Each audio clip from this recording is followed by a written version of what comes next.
नमस्कार दोस्तों, स्वागत है फिर से आपका हमारे YouTube चैनल में। दोस्तों कैसे हैं? माता लक्ष्मी और माता धनवंतरी की कृपा से आप अच्छे होंगे, ये कमेंट बॉक्स में आप हमें ज़रूर बताइए।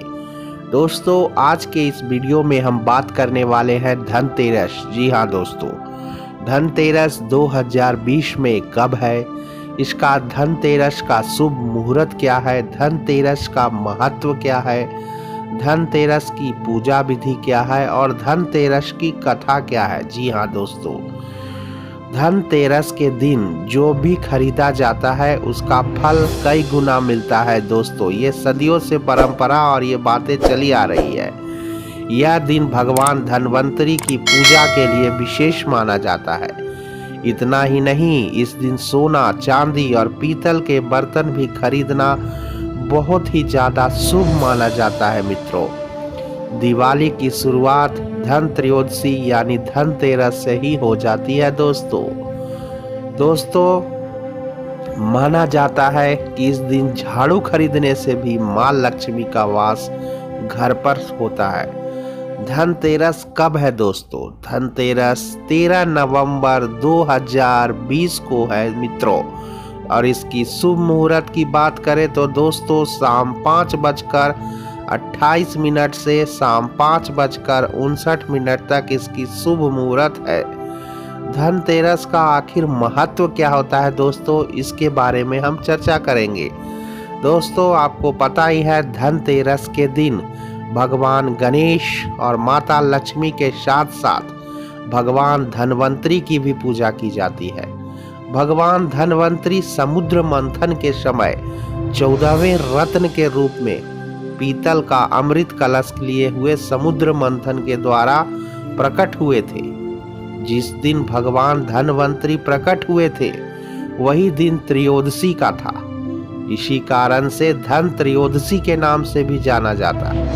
इसी कारण से धनतेरस के दिन पीतल खरीदना काफी शुभ माना जाता है। मित्रों दिवाली मित्रों हिंदू धर्म का एक बहुत ही महत्वपूर्ण त्योहार है, जिसकी शुरुआत धनतेरस से ही हो जाती है। 5 दिन तक मनाए जाने वाले इस पर्व में भगवान गणेश, माता लक्ष्मी और कुबेर जी की पूजा की जाती है। इस दिन सोना, चांदी और पीतल की वस्तुएं खरीदना बहुत ही शुभ माना जाता है।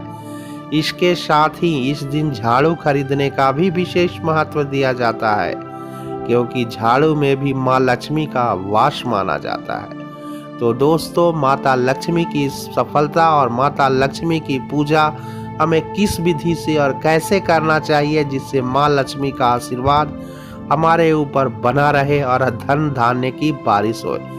धनतेरस पर शाम के समय पूजा की जाती है, इसलिए शाम के समय स्नान करने के बाद साफ वस्त्र धारण करें।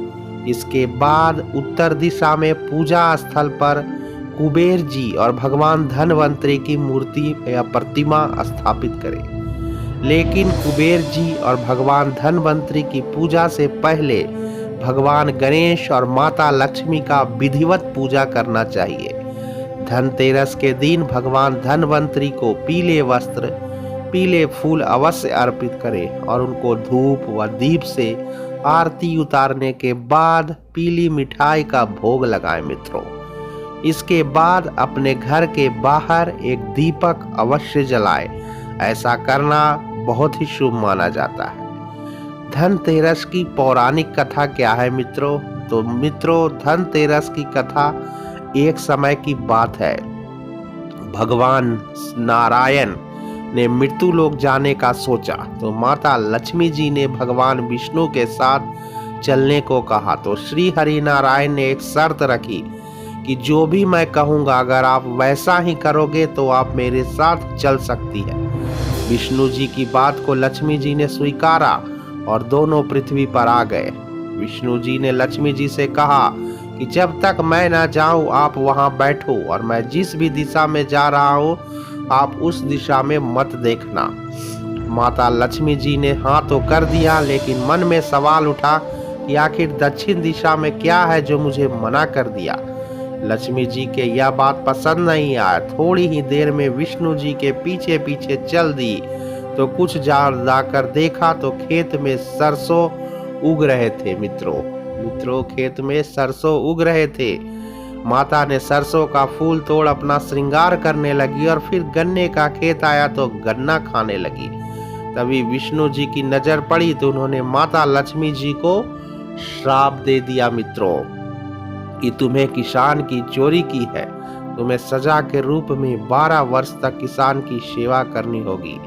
माता लक्ष्मी किसान के घर चली गई और भगवान विष्णु क्षीर सागर, किसान बहुत ही गरीब था, तो माता लक्ष्मी जी ने किसान की पत्नी से उसकी स्वरूप लक्ष्मी जी की पूजा करने को कहा मित्रों। किसान का घर धन से भर गया। 12 वर्ष बाद जब विष्णु जी लक्ष्मी जी को लेने आए तो किसान ने शाप मना कर दिया मित्रों। तब श्री हरि ने एक युक्ति सोची और वारुणी पर्व पर लक्ष्मी जी को फिर लेने आए और कौड़ियां देते हुए कहा, मैं तब तक यहाँ रहूंगा जब तक तुम गंगा स्नान करके नहीं आते। किसान ने 4 कौड़ियां गंगा में डाली तो 4 हाथ गंगा में से निकले। उन कौड़ियों को ले लिया। तब किसान को ज्ञात हुआ कि यह कोई देवी शक्ति है। फिर किसान ने माँ गंगा से पूछा कि ये 4 भुजाएं किसकी है। तो माँ गंगा जी ने कहा कि मेरे ही है। तूने जो कौड़ियां दी वह तुम्हें किसने दी। तो किसान ने बताया उसके घर काम कर रही एक स्त्री ने दी। फिर माँ गंगा ने बताया कि यह स्त्री साक्षात माता लक्ष्मी है और ये पुरुष जो है भगवान विष्णु है साक्षात। अगर तुमने उन्हें घर से जाने दिया तो तुम पुनः निर्धन हो जाओगे। इससे मेरा शाप लगा है और इस समय पूरा हो गया है। किसान ने भी हाँ में सर हिलाया। माता लक्ष्मी जी को जब ये सब पता चला तो लक्ष्मी जी ने किसान से कहा कि तुम अगर मुझे रोकना चाहते हो तो कल तेरस है, जैसा मैं कहूँ वैसा ही करोगे तो यह तेरस तुम्हारे लिए धनतेरस बन जाएगी। किसान ने माता के कहे के अनुसार 2 घी का दीपक जलाया, पूजा की और एक तांबे के कलश में रुपया भरकर रख दिया मित्रों। उनका घर धन्य धान से भर गया और फिर हर वर्ष इसी तरह तेरस के दिन वो लक्ष्मी जी की पूजा करने लगा और वह धनवान बनता चला गया। तो मित्रों, इस पौराणिक कथा के श्रवण मात्र से ही हमें माँ लक्ष्मी और भगवान धनवंतरी का आशीर्वाद मिलता है। उम्मीद है दोस्तों आज की ये वीडियो पसंद आई तो चैनल को लाइक, शेयर और सब्सक्राइब कर हमें मोटिवेट करते रहे। धन्यवाद।